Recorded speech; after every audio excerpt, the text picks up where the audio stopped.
물리학자 까를로 로벨리는 자신이 양자 간섭이라는 현상을 처음 관찰했던 실험을 소개합니다. 이 실험에서는 몇 개의 광재로 이루어진 약한 레이저 광선이 프리즘을 통과해 두 갈래로 나눠진 뒤 다시 프리즘을 통과해 하나로 합쳐졌다가 또다시 프리즘을 통해 나눠져 각각 다른 검출기로 향합니다.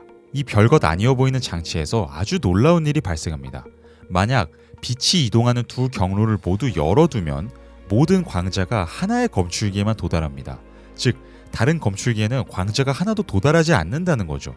그런데 만약 하나의 경로를 막으면 광자의 절반은 위쪽 검출기에, 나머지 절반은 아래쪽 검출기에 도달합니다. 일단 여기서부터 상식적으로는 이해가 잘 안 되긴 합니다. 그런데 여기서 더 이상하고 도무지 이해하기 어려운 현상이 벌어집니다. 바로 광자가 어느 쪽 경로를 따라가는지 관측할 경우 광자가 두 관측기로 고르게 도달한다는 겁니다. 즉 직접적으로 경로를 막는 장애물을 설치하지 않고 그냥 광자가 위쪽 경로를 따라가는지 아래쪽 경로를 따라가는지 관찰하는 것만으로도 장애물을 설치하는 것과 같은 효과가 일어난다는 겁니다. 로벨리는 대학에서 이런 양자 간섭과 양자 중첩의 현상에 대해서 수도 없이 배웠음에도 직접 이런 현상을 목격하니 너무나 혼란스러웠다고 합니다. 광자는 우리의 상식적인 예측과는 다르게 행동합니다. 이걸 양자역학에서 설명하는 방식은 광자는 경로가 확정되기 전까지는 이 경로에도 있고 저 경로에도 있는 그런 상태로 존재한다는 겁니다. 이런 현상을 양자 중첩이라고 부르죠. 그리고 두 경로를 모두 열어놨을 때 광자가 한쪽 검출기로 몰리는 이유는 두 경로에 모두 존재하는 빛의 파동이 서로 간섭을 일으켰기 때문입니다. 즉 빛이 두 경로에 모두 존재해야만 생길 수 있는 간섭 효과가 관찰된다는 거죠. 만약 한쪽 경로를 막으면 이 간섭 효과가 사라집니다. 그리고 이렇게 경로가 확정되고 나면 광자는 당연히 그 경로에만 존재하는 것으로 드러납니다. 그런데 여기서 정말 놀라운 건 광자의 경로를 장애물을 통해서 물리적으로 확정짓지 않고 그저 관찰을 하는 것만으로도 확정의 효과가 일어난다는 겁니다. 우리가 광자의 경로를 관찰하는 순간 광자는 놀랍게도 한쪽 경로에만 존재하는 것으로 나타납니다. 그렇다 보니 두 경로의 간섭 효과 또한 일어나지 않죠. 즉 만약 우리가 광자를 관찰하지 않는다면 광자는 두 경로에 모두 존재합니다. 만약 우리가 관찰하면 광자는 한쪽에만 존재하고요. 이 현상은 슈레딩거의 고양이 이야기로 비유적으로 널리 알려져 있습니다. 상자에 고양이가 들어있고 그 상자에 독가스가 주입될 확률이 50%라면 우리가 그 상자를 열어보기 전까지 고양이는 죽어있기도 하고 살아있기도 하다는 건데요. 물론 현실에서 우리가 익숙하게 경험하는 생명체 고양이는 죽은 상태와 살아있는 상태 둘 중 하나겠죠. 고양이의 상태는 분명히 하나로 확정돼 있을 겁니다. 다만 상자를 열어보지 않은 우리는 그저 고양이의 상태를 모를 뿐입니다. 하지만 아주 작은 입자들의 세계까지 들어가면 정말로 우리가 입자들의 행동을 관찰하지 않고 있을 때는 입자들이 서로 다른 두 상태로 모두 존재하고 있다는 증거들이 발견됩니다. 이게 양자역학이 내놓는 아주 놀라운 주장이죠. 위대한 물리학자 리처드 파인만은 아무도 양자역학을 이해하지 못한다고 말했습니다. 그리고 로벨리는 혹시 지금까지 내가 설명한 모든 것이 명확해 보인다면 그것은 오히려 내가 얘기를 명확하게 하지 못했다는 것을 의미한다고 말합니다. 즉 양자역학의 결론을 우리가 상식적으로 이해할 수 있는 이미지로서 머릿속에 제대로 떠올리는 건 불가능하다는 겁니다. 왜냐하면 양자역학이 말하는 세계는 상식적 논리로 보면 너무나 말이 안 되니까요.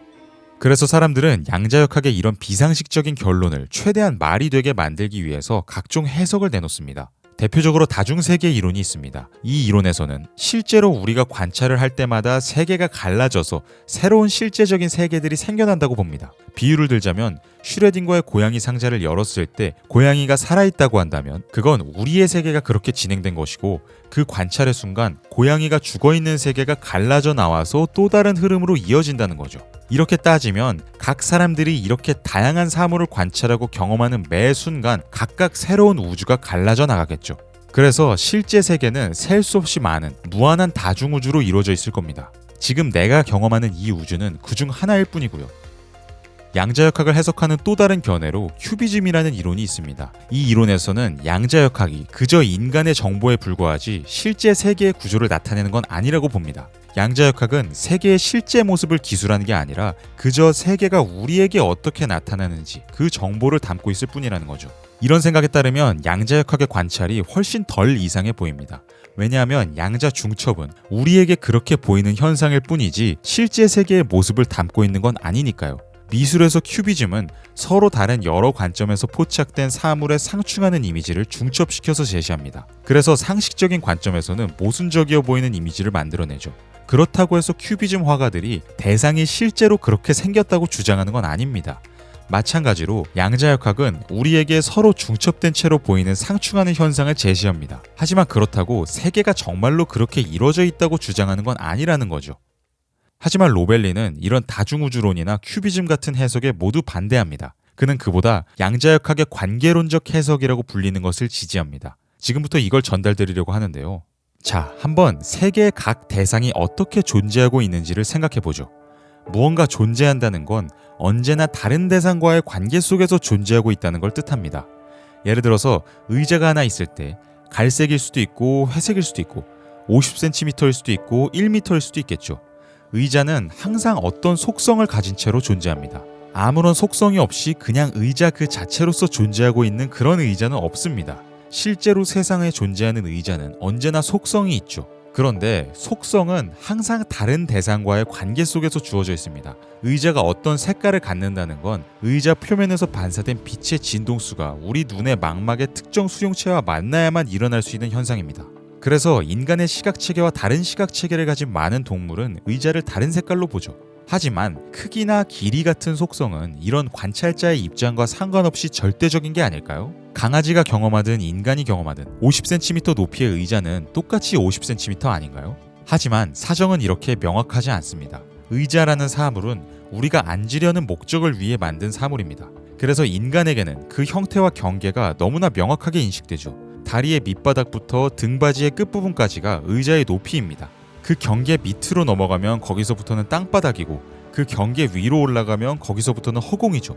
하지만 인간의 입장을 벗어나면 의자의 경계는 유동적일 수 있습니다. 사실 의자라는 사물을 항상 하나의 사물로서 명확하게 파악하는 건 인간밖에 없죠. 예를 들어서 의자의 판판한 부분에 둥지를 튼 새의 입장에서는 옆에 등받이는 자신과는 전혀 상관없는 대상일 수 있습니다. 판판한 부분과 등받이를 하나의 사물로 파악해야 할 이유가 전혀 없습니다. 새에게는 의자의 높이라는 것 자체가 어떤 의미에선 존재하지 않습니다. 사실 이런 상대성은 현대 물리학의 주요 주제이기도 합니다. 관찰자가 얼마나 빠르게 이동하고 있느냐에 따라 속도는 상대적이며 공간과 시간 모두 다 근본적으로 관계에 상대적이라는 게 상대성 이론이 말해주고 있는 바죠. 세계는 결코 독자적인 속성을 가진 독립적인 실체들로 이루어져 있지 않습니다. 우리는 항상 이 세계가 어떤 최종적인 실질적 요소로 이루어져 있다고 생각하는 데 익숙하며 세계를 깊이 파헤치려는 많은 과학자나 철학자는 그런 확실한 경계를 가진 최종적 요소를 발견하려고 합니다. 그러나 로벨리는 그런 요소 따위는 존재하지 않으며 세상의 실제는 확정적인 물질이 아닌 불특정한 것들 사이의 관계일 뿐이라고 주장합니다. 양자역학은 우리가 관계의 기초에서 사고하는 데에 익숙하지 않기 때문에 이상해 보이는 거고요. 양자의 또 다른 신비한 현상으로 얽힘이 있습니다. 서로 얽혀있는 두 광자는 서로 연관된 특성을 가지고 있습니다. 비유를 들자면 한쪽이 빨간색이면 다른 쪽도 빨간색이고 한쪽이 파란색이면 다른 쪽도 파란색입니다. 그런데 이와 관련해 놀라운 현상이 벌어집니다. 중첩 상태에 있는 두 광자가 서로 얽혀 있다고 해보죠. 즉, 이 둘은 빨간색과 파란색 모두로 존재하고 있습니다. 우리가 관찰하는 순간 색이 하나로 정해지겠죠. 그런데 만약 이 둘을 엄청나게 먼 거리에, 가령 하나는 베이징에 하나는 빈에 떨어뜨려 놔도 둘은 관찰 시 같은 색으로 나타납니다.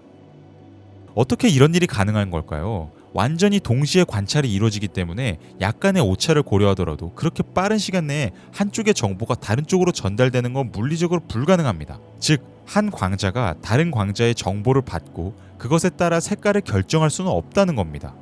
이 알쏭달쏭한 양자 얽힘 현상에 대해 로벨리는 아주 흥미로운 현상을 제시합니다. 그의 주장에 따르면 베이징에서 관찰된 광자는 베이징의 관찰자에 대해서 특정 속성을 갖습니다. 아무런 관찰자와의 관계가 없이 독자적으로 어떤 속성을 갖는 게 아니라 어디까지나 관찰자와의 관계에서 그 속성을 갖는다는 거죠.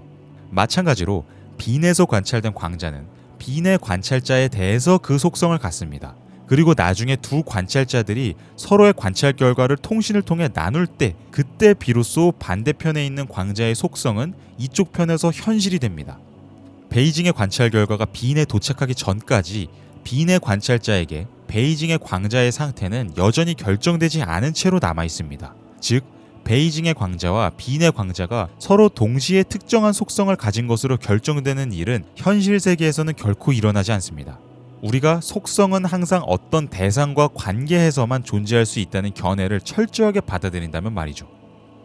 한 시점 t에서 하나의 광자는 오직 그 관찰자에게만 어떤 속성을 가질 수 있습니다. 그 정보가 멀리 떨어진 다른 관찰자에게까지 전달되려면 이미 시간은 흘러가 버리고 t는 더 이상 현재가 아니게 됩니다. 우리는 과학적으로 우주에 대해서 생각할 때 주로 전지전능한 신의 관점 같은 걸 생각하고 한 지점에서 일어나는 일이 그와 멀리 떨어진 다른 지점의 일과 동시에 벌어질 수 있다고 생각합니다. 그렇기 때문에 서로 멀리 떨어진 두 광자가 어떻게 동시에 똑같은 속성으로 결정되는 건지 신기해하는 거죠. 하지만 이런 동시성은 우리의 선입견에 기초한 환상에 불과합니다. 관계론적 관점에 따르면 우주의 모든 대상은 다른 어떤 대상과의 관계 속에서 어떤 속성을 가질 뿐입니다. 그 관계를 넘어서면 동시성은 무력화됩니다. 관계는 단순히 관찰자와 대상 사이에만 성립하는 게 아닙니다. 관계는 관찰 능력이 없는 대상과 대상 사이에도 성립합니다. 광자는 다른 광자에 대해서 어떤 속성을 갖는 것이고, 고양이는 먹이에 대해서, 냉장고는 음식에 대해서, 카펫은 바닥에 대해서 어떤 속성을 갖는 겁니다. 이런 관점에서 보면 얽힘은 독특한 현상이 아니라 오히려 상당히 흔한 현상이라고 로벨리는 말합니다. 예를 들어서 제가 나비 한 마리를 봤다고 해보죠. 그럼 나비와 저는 일종의 얽힌 상태가 됩니다. 저는 나비와 전혀 상관없이 존재하는 게 아니라 나비가 멀리 날아가 버렸어도 그걸 기억하고 누군가 나비의 색을 묻는다면 올바른 대답을 내놓을 수가 있습니다. 제 시각적 판단에 오류가 없다면 흰 나비에 대해서 저는 흰색이라고 대답을 하겠죠. 나비가 흰색인데 빨간색이라고 대답을 하지는 않을 겁니다. 말하자면 나비와 저 사이에는 얽힌 관계가 성립한 거죠. 이렇게 사물들 사이에는 언제나 얽힘이 이루어집니다. 식물은 햇빛을 받아 자라고 바위는 물살에 깎여 나갑니다. 그리고 이런 얽힌 관계들이 서로 복잡하게 매듭을 이루고 있는 것이 우리가 경험하는 이 세계라는 게 관계론의 입장입니다. 양자역학이 이상하게 보이는 건 결국 양자역학에 따르면 아무리 정밀하게 관찰해도 확정지을 수 없는 것이 있기 때문입니다. 지식이 아무리 발전해도 슈레딩거의 고양이 상자를 열어보기 전까지는 고양이의 생사를 알 수가 없다는 게 양자역학의 주장입니다. 고양이와 상자와 관련된 모든 정보를 알고 우주의 모든 근본적인 물리법칙을 알아도 고양이의 생사를 정확하게 확정지을 수는 없다는 거죠. 그런데 이런 불확정성은 모든 것의 속성이 항상 다른 것과의 관계 속에서만 있을 수 있다는 견해에서 생각해보면 그렇게 문제될 만한 게 아닐 수도 있습니다. 하나의 정보는 그 시점에서 내가 어떤 대상과 맺는 특정한 관계 속에서만 유효합니다. 내가 그 대상과 다른 방식으로 관계 맺으려 하면 그 이전의 관계에서 유효했던 정보는 더 이상 유효하지 않게 되죠. 로벨리는 처음에 말씀드렸던 물리학 실험의 기묘한 결과를 이 구도에서 설명합니다. 만약에 광자가 최종적으로 도달하는 위치를 확정적으로 알고 싶으면 우리는 광자가 최종적으로 어느 검출기에 도달하는지 관찰하는 관계를 맺어야 합니다. 그런데 이 관계를 맺는 순간 광자가 어떤 경로를 따라 이동하는 건지 관찰하는 관계를 맺을 수는 없게 되죠. 그래서 이 경우 광자의 경로는 불확정적으로 남아 있습니다. 반대로 만약 우리가 광자의 경로를 관찰하는 관계를 맺으면 그 순간 광자가 어디에 도달하는지를 관찰하는 관계는 무효화됩니다. 그래서 경로를 확정하는 순간 광자는 불확정적으로 양쪽 검출기에 분산되어 나타나죠. 물론 우리는 일상을 살면서 여러 관계를 동시에 맺는 경우가 많습니다. 누군가와 라이벌이면서 동시에 친구이기도 하고 누군가의 부모이면서 고용주이기도 합니다. 하지만 로벨리가 주장하는 것은 아주 작은 입자들의 세계까지 들어가면 하나의 관계를 맺기 위해 다른 관계는 포기해야 하는 지점이 생긴다는 겁니다. 더 이상 대상을 기술하는 정확도를 높이는 것이 불가능해서 특정한 하나의 관계에서 정확도를 최대한으로 높일 경우 다른 관계에서의 정확도는 포기해야 한다는 거죠. 그래서 양자의 속도에 대해서 최대한으로 정확하게 알려면 양자의 위치에 대한 정확한 지식은 포기해야 합니다. 반대로 양자의 위치를 최대한으로 정확하게 알기 위해선 양자의 속도의 정확도를 포기해야 하죠. 그래서 결국 우리는 이 우주를 그때그때 변화하는 맥락 속에서 특정한 관계의 한계 안에서만 정밀하게 파악할 수 있을 뿐입니다. 다른 것을 알고자 그 관계 바깥으로 나가는 순간 이전에 가졌던 지식은 무효화되죠. 그런데 로벨리는 자신의 주장이 관념론과는 분명히 다르다는 것을 강조합니다. 관념론적인 시각에 따르면 이 세계는 주체인 내가 만들어내는 환상 같은 것입니다. 그냥 나한테 그렇게 보이는 것이 세계일 뿐이라는 거죠. 반면 로벨리는 관계라는 것이 분명히 존재한다고 봅니다.